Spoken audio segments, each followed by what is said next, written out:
ये हमारा CCNA का सीरीज है जो कि CCNA 200 301, ये हम सीरीज स्टार्ट कर रहे हैं जो कि CCNA 200 301 का। इसमें हम लोग बात करने वाले पूरे CCNA टॉपिक पे, जो भी हमारे CCNA में टॉपिक है, एक एक टॉपिक को हम लोग कवर करेंगे।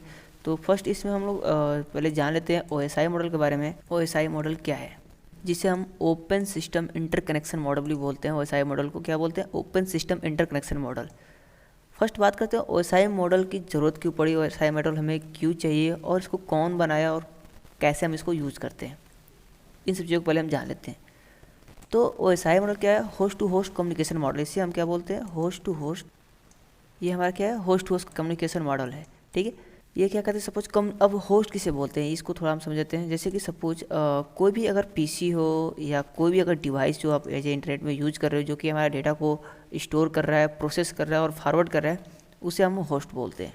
होस्ट डिवाइस बोल सकते हो या होस्ट मशीन बोल सकते हो आप, ठीक है। तो ये हमारे host to host communication model है। अब बात करते हैं हमारे जो OSI मॉडल है, इसकी नीड क्यों पड़ी और ये क्यों बना, ठीक है।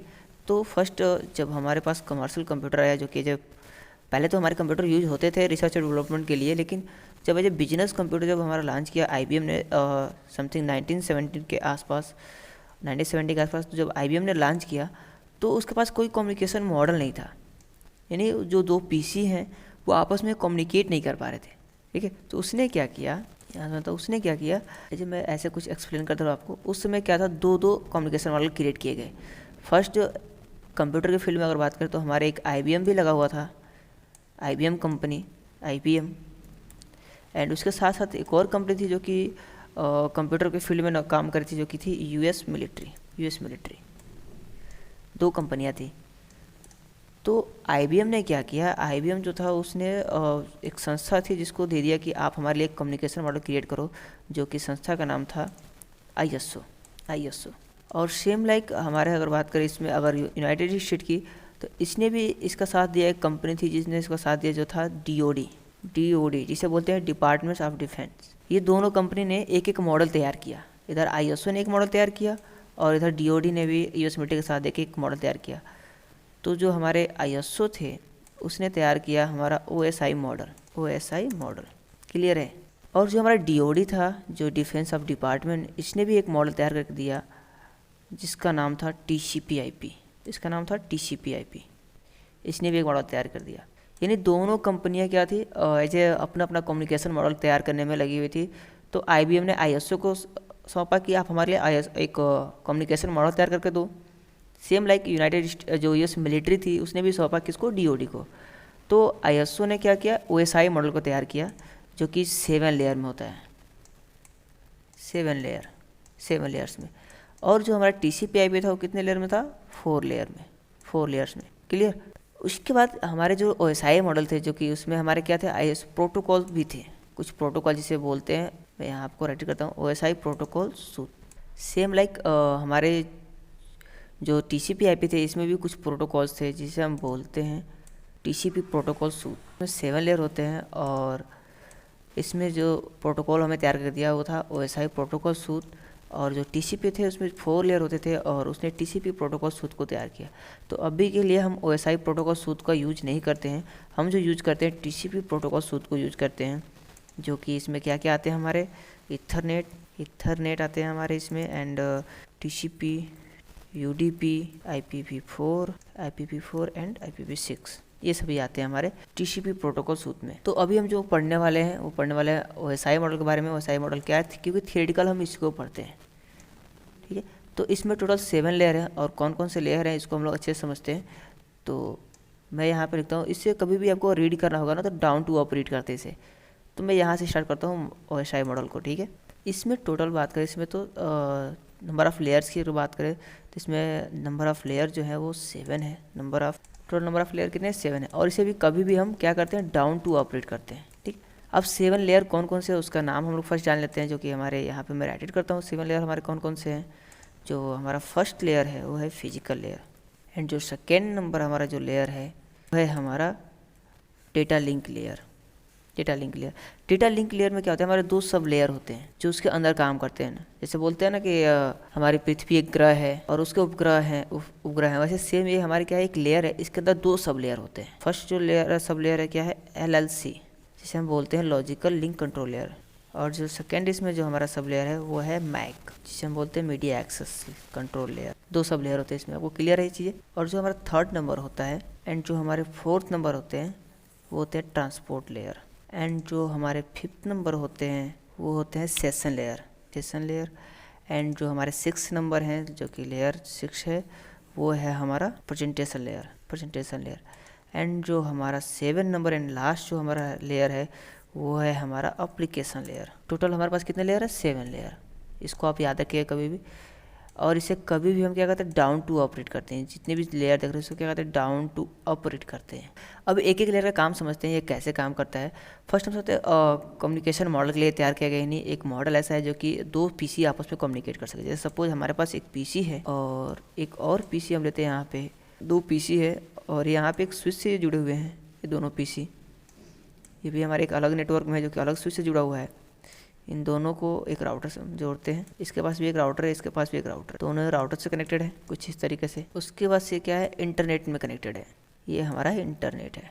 अब इन दोनों को आपस में कम्युनिकेट करना है, बात करना है, तो किस प्रोसेस से बात करेंगे। ये जो 7 लेयर आप देख रहे हो इसी प्रोसेस को फॉलो करते हुए आपस में कम्युनिकेट कर सकते हैं। फॉलो करने के लिए ये फ्री ऑफ कॉस्ट है। तो इसी लेयर के थ्रू एक एक लेयर इसमें जब परफॉर्म करता है और डेटा हमारे आगे शेयर होते हैं और ये सभी दोनों पीसी आपस में कम्युनिकेट कर सकते हैं। तो एक एक लेयर को हम समझेंगे। उससे पहले मैं आपको बता दूं, जो हमारे ऊपर के जो 3 लेयर आप देख रहे हो, एप्लीकेशन लेयर, प्रेजेंटेशन और सेशन लेयर, जो हमारे 3 हैं, इन्हें हम बोलते हैं अपर लेयर। एंड जो नीचे के हमारे जो 4 लेयर हैं उन्हें हम बोलते हैं लोअर लेयर के कैटेगरी में रखते हैं। तो हमारे जो 7, 6, 5 है वो हमारे अपर लेयर हैं और 4, 3, 2, 1 जो हमारे हैं वो है लोअर लेयर। अब एक एक हम लोग इसमें लेयर का फंक्शन समझेंगे कि एक लेयर का काम क्या है, ये कैसे परफॉर्म करता है और हमारे नेटवर्क में इसकी क्या क्या रिक्वायरमेंट होती है और कैसे ये काम करता है। ताकि अगर इन फ्यूचर कभी भी हम अगर डेटा सेंड कर रहे हैं, जो कंपनी में हम वर्क कर रहे हैं, कहीं हम डेटा सेंड कर रहे हैं, तो डेटा में अगर कुछ प्रॉब्लम आ रही है तो हम उससे इजीली आइडेंटिफाई कर सकें किस लेयर में हमारी प्रॉब्लम है। तो यहाँ से मैं क्या करता हूँ, फर्स्ट 7 नंबर लेयर से स्टार्ट करता हूँ जो कि हमारा नंबर 7 है, एप्लीकेशन लेयर। एप्लीकेशन लेयर क्या काम करता है इसके बारे में देख लेते हैं हम लोग। एप्लीकेशन लेयर क्या करता है, प्रोवाइड यूजर इंटरफेस को प्रोवाइड करता है। अब यूजर इंटरफेस क्या है, यूजर इंटरफेस के साथ साथ क्या करते हैं, हमें HTTP and HTTPS, DNS, DHCP इस पर परफॉर्म करता है। अब इसको समझते हैं ये चीज़ें हैं क्या, ये काम कैसे करता है इस पर। तो फर्स्ट हम जानते हैं यूजर इंटरफेस क्या है। जैसे सपोज अभी आपको आपके फ्रेंड के पास, जैसे हमारे पास ये 2 फ्रेंड हैं, अभी आप इसमें व्हाट्सअप यूज़ कर रहे हो और ये भी व्हाट्सअप यूज़ कर रहा है। तो जैसे अभी व्हाट्सअप को आपको मैसेज सेंड करना पड़ेगा, यानी ये जो फ्रेंड है बी को मैसेज सेंड करना चाहता है। तो जब आप एप्लीकेशन ओपन करोगे तो ही तो मैसेज कर पाओगे। जब तक आप अपने जो भी डेटा आप सेंड कर रहे हो या कोई भी अगर मेल कर रहे हो उससे या आप चैट कर रहे हो किसी एप्लीकेशन के थ्रू, तो फर्स्ट आप क्या करोगे, उस एप्लीकेशन को ओपन तो करोगे ना।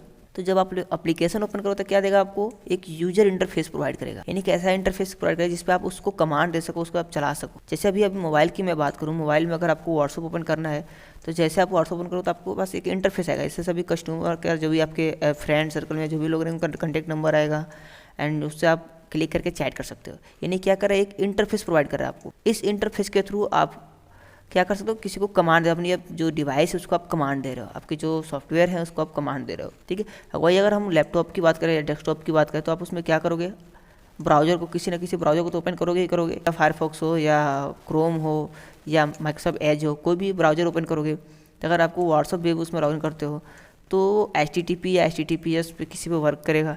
तो साथ साथ क्या करेगा, एक यूजर इंटरफेस प्रोवाइड कर रहा है और हमारे ये इस पोर्ट पे वर्क भी कर रहा है। HTTP HTTPS ये हमारे पोर्ट हैं। तो एप्लीकेशन लेयर काम क्या है, as a user interface provide करना और हमारे पोर्ट को प्रोवाइड करना है। जब आप ब्राउजर यूज कर रहे हो तो उसमें कौन सा उसमें यूज कर रहे हो। अगर सपोज आप मेल के लिए यूज करो तो SMTP आपको पोर्ट प्रोवाइड करेगा, सिंपल मेल ट्रांसफर प्रोटोकॉल जिसे बोलते हैं। तो डिफरेंट पोर्ट पे वर्क करेगा और आपको इंटरफेस भी प्रोवाइड करेगा एज ए एप्लीकेशन लेयर। उसके बाद जो नेक्स्ट हमारा लेयर है जो कि है हमारा 6 नंबर लेयर, वो है प्रेजेंटेशन लेयर।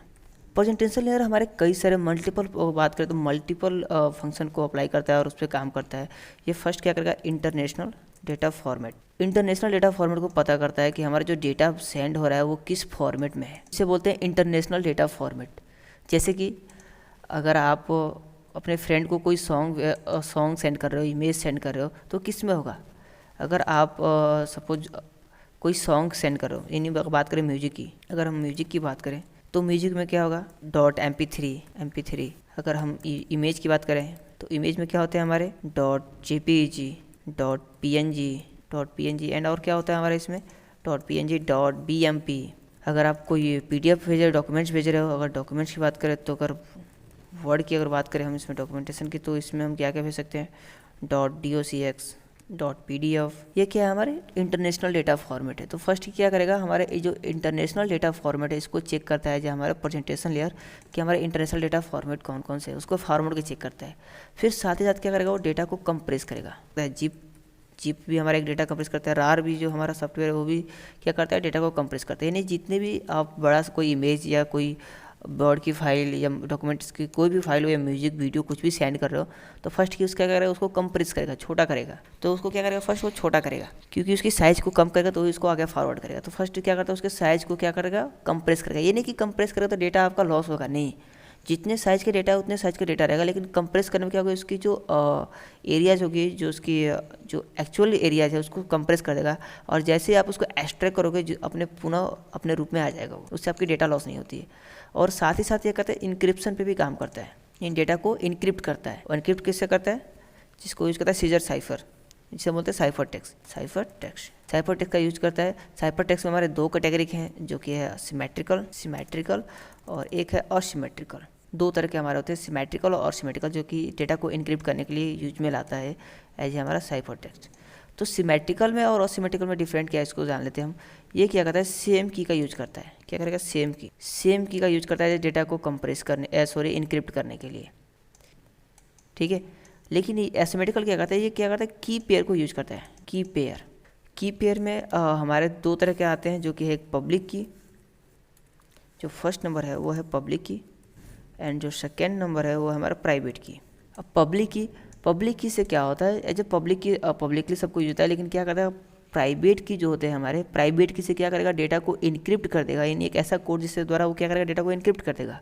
और पब्लिक की क्या होता है? उसको क्या करेगा? डिक्रिप्ट करेगा। जब भी मैं आपको प्रैक्टिकल दिखाता हूँ, जैसे कि अभी मैं डेस्कटॉप पे गया, मैं यहाँ से ब्राउजर ओपन कर लेता हूँ। फर्स्ट मैं यहाँ से क्या ब्राउजर ओपन कर लिया, और ब्राउजर में मैं यहाँ पे अमेजोन अगर सर्च करता हूँ, अमेजोन इन करके मैं सर्च किया यहाँ से, और ये देखो अमेजोन की साइट यहाँ पे खुल गई है। अभी मैं क्या करता हूँ, यहाँ से इसके यहाँ जाऊँगा, सर्टिफिकेशन पे जाऊँगा यहाँ से, और व्यू सर्टिफिकेट।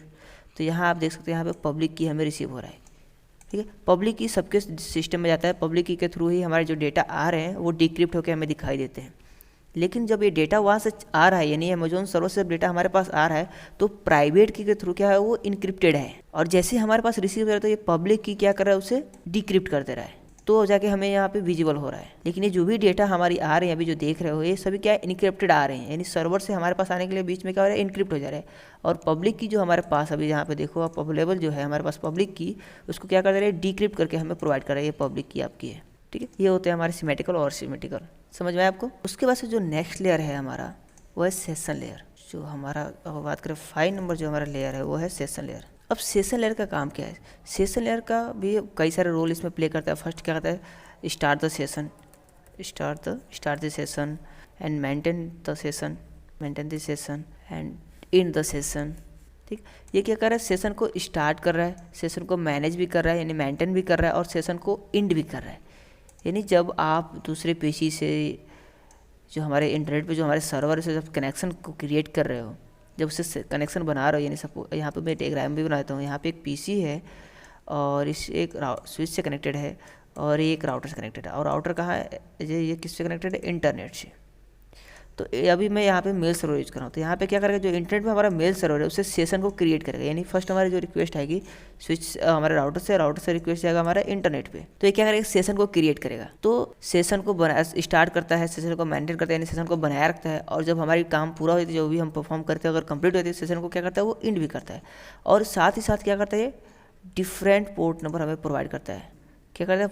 बाय डिफॉल्ट क्या करता है? डिफरेंट पोर्ट नंबर प्रोवाइड करता है। अब डिफरेंट पोर्ट नंबर क्या है यहाँ पे? सपोज मैं यहाँ पे आपको एक डायग्राम के साथ समझाता हूँ।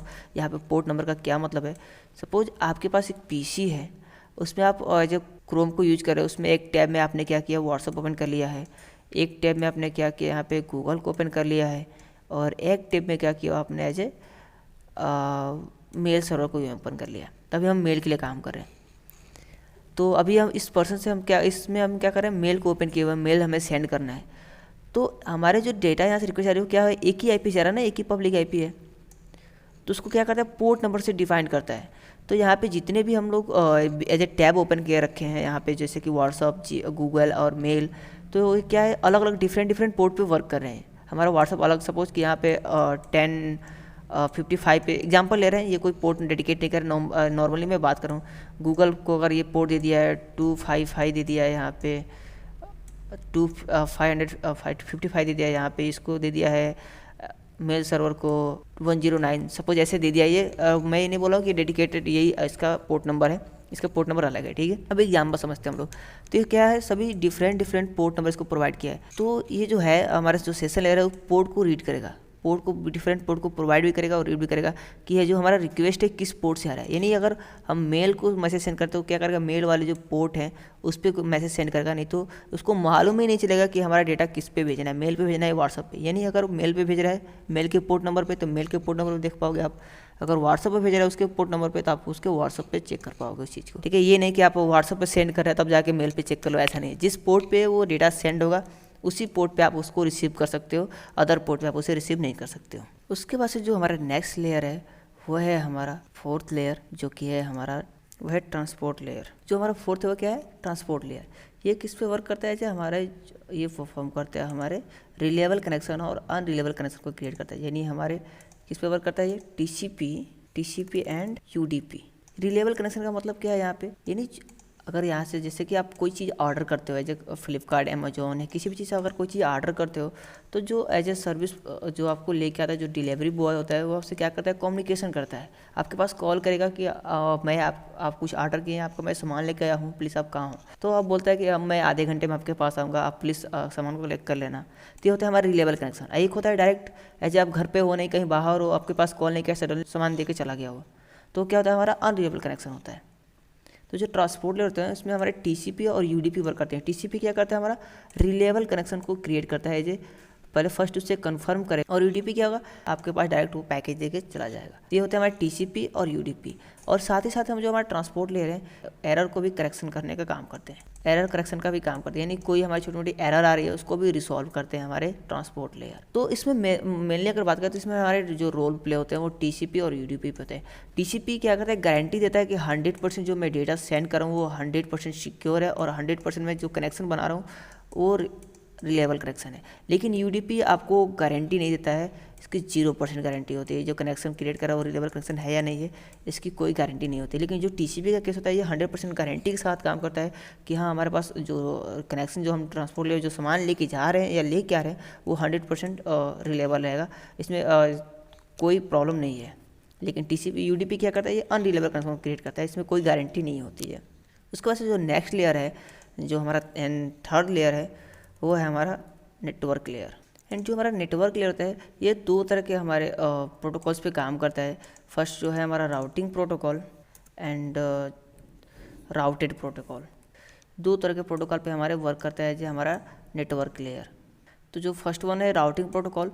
राउटिंग प्रोटोकॉल कौन कौन से हैं हमारे, जो कि राउटिंग प्रोटोकॉल से हमारा OSPF है, एंड इसको थोड़ा बड़ा कर लेता हूँ, OSPF, EIGRP, BGP and drip. अगर हम राउटेड प्रोटोकॉल की बात करते हैं, राउटेड प्रोटोकॉल हमारे कौन कौन से हैं, IPv4, IPv6 एंड IPX है हमारा। उसके बाद से एप्पल टॉक है। ये सब इसमें हमारे राउटिंग और राउटेड प्रोटोकॉल पे वर्क करता है। तो फर्स्ट जो नेटवर्क लेयर है जो राउटिंग प्रोटोकॉल, तो उसमें OSPF में बात करें, अगर चेक करते तो हमारे नेटवर्क में कितने राउटर हैं और सबसे शॉर्टेज यानी सबसे जो सटीक रास्ता, जो सबसे फास्ट रास्ता है उसको चूज़ करता है कि ये हमारे OSPF के थ्रू जाएगा या EIGRP या BGP या RIP। हमारे चारों प्रोटोकॉल्स है, राउटिंग प्रोटोकॉल्स हैं। तो इसमें सबसे सटीक रास्ता को ढूंढता है जो कि डेटा ले जाने में हमें ईजी रहे और लेके आने में। एंड राउटेड प्रोटोकॉल की बात करते हैं, इसमें हमारे IPv4, IPv6, IPX, ये जो एप्पल के प्रोडक्ट में वर्क करते हैं। तो क्या करता है, सबसे शॉर्टेज पाथ को सेलेक्ट करता है और देखता है कि हमारा सबसे शॉर्टेज पाथ कौन सा है, और ये हमारे नेटवर्क एड्रेस हैं जो कि सोर्स एड्रेस भी रहेंगे और डेस्टिनेशन एड्रेस भी, यानी हमारा डेटा कहाँ से कहाँ जा रहा है, इस चीज़ को चेक करता है IPv4, IPv6 के जरिए। एंड जो हमारा सेकेंड नंबर लेयर है, जो कि हमारा डेटा लिंक लेयर है। डेटा लिंक लेयर में 2 हमारे सब लेयर हैं। याद होगा अगर मैं स्टार्टिंग में लिखवाया था, आप अगर ध्यान दिए हो तो उसमें 2 सब लेयर होते हैं। कौन कौन से होते हैं? जो फर्स्ट हमारा सब लेयर है वो क्या है? LLC, जिसे लॉजिकल लिंक कंट्रोल लेयर बोलते हैं। ये क्या कहता है? जो हमारी डेटा है, डेटा को क्या करेगा? चेंज करेगा। किस में? बाइट्स में। डेटा को किस में चेंज करेगा? बाइट्स में चेंज करेगा। एंड बाइट्स को क्या करेगा? फ्रेम में चेंज करता है। उसके साथ क्या करेगा? जो हमारे डेटा बाइट्स में चेंज होगा उसको क्या करेगा? फ्रेम कर देगा, फ्रेमिंग कर देगा। जो LLC है किस पर परफॉर्म कर रहा है? हमारे जो हमारी डेटा जा रही है उसको क्या कर रहा है? उसको बाइट्स में चेंज कर दे रहा है एंड उस पर क्या कर रहा है? एक फ्रेमिंग यानी टैग लगा दे रहा है उसको ऊपर, यानी ये किस तरह का डेटा है हमारा, इस पर कौन सा फ्रेम लगा है उसको एक फ्रेमिंग कर देता है। ठीक है। और जो हमारे LLC जो इसके साथ हमारे जो नेक्स्ट सब लेयर थे वो कौन थे हमारे? वो था हमारा मैक, जिसे बोलते हैं मीडिया एक्सेस कंट्रोल लेयर। ये क्या कर रहा है? हमारे जो फिजिकली एड्रेस कौन सा है? जो हमारे जो NIC कार्ड के अंदर जो आप देखते हो, जो हमारे NIC कार्ड होते हैं, नेटवर्क इंटर कार्ड जिसे बोलते हैं NIC कार्ड, उसके अंदर ऑलरेडी जो हमारे मैक एड्रेस होते हैं ऑलरेडी इनबिल्ड होते हैं। जो कंपनी उसे मैन्युफैक्चर करती है वही कंपनी इसके अंदर एक फिजिकली एड्रेस को इंस्टॉल करके देती है, जो कि चेंज नहीं कर सकते। अगर आपको चेंज करना है तो जो NIC कार्ड है इसको आपको चेंज करना पड़ेगा, तब जाके आपके जो फिजिकल जो आपके एड्रेस होंगे वो चेंज हो जाएंगे। तो एक साथ ही क्या करेगा? जो हमारे एड्रेस तो जाहिर थे हमारे IPv4 जो नेटवर्क एड्रेस थे हमारे, साथ ही साथ क्या करेगा? हमारे जो फिजिकली एड्रेस है उसको भी स्कैन करता है, एज ए चेक करता है कि किस फिजिकली एड्रेस के थ्रू हमारा डेटा जाएगा ये, या जब भी रिसीव होगा डेटा तो इसी फिजिकली एड्रेस के थ्रू क्या करेगा? उसको रीड करेगा कि हाँ, कंफर्म करेगा कि IP इसी का है और फिजिकल एड्रेस भी इसी का, तो ये डेटा इसी डिवाइस का है। क्लियर। उसके बाद से जो नेक्स्ट लेयर है वो है हमारा फिजिकल लेयर। जो नंबर 1 लेयर है वो है फिजिकल लेयर। फिजिकल लेयर क्या हमारे फिजिकली कनेक्शन चेक करता है। जैसे सपोज आपका ये PC है, ये आपके PC है और ये क्या है? एक स्विच से कनेक्टेड है और स्विच से राउटर कनेक्टेड है। तो ये कनेक्शन को चेक करता है कि हमारा जो कनेक्शन है वायरलेस है या वायर के थ्रू है। ठीक है। तो इसको चेक करते हैं, यानी उसमें चेक करेगा हमारा जो केबल है UTP है, UTP एंड हमारे कैट केबल, कैट 5 हो सकता है, कैट 6 हो सकता है, कौन सी केबल है उसको चेक करता है। यानी जो फिजिकली कनेक्शन होता है उसको चेक करता है। इथरनेट, ऐसे आप इसको लिख सकते हो, इथरनेट, यानी जो भी आपकी फिजिकली कनेक्शन, यानी ये जो PC है राउटर से किसके थ्रू कनेक्टेड है? वायर के थ्रू फिजिकली कनेक्टेड है, यानी कोई केबल मीडिया केबल यूज हो रहा है या वायरलेस से कनेक्टेड है। तो ये फिजिकली कनेक्शन को हमारे चेक करता है, ये हमारे फिजिकल लेयर। आई होप आपको समझ में आ गया होगा कि हमारे 7 लेयर का काम क्या है और कैसे परफॉर्म करते हैं, और एक लेयर का हमारे क्या रोल है as a host communication model में। तो प्लीज़ वीडियो अच्छा लगा हो तो वीडियो को कर दीजिए लाइक, चैनल को कर दीजिए सब्सक्राइब। Thank you.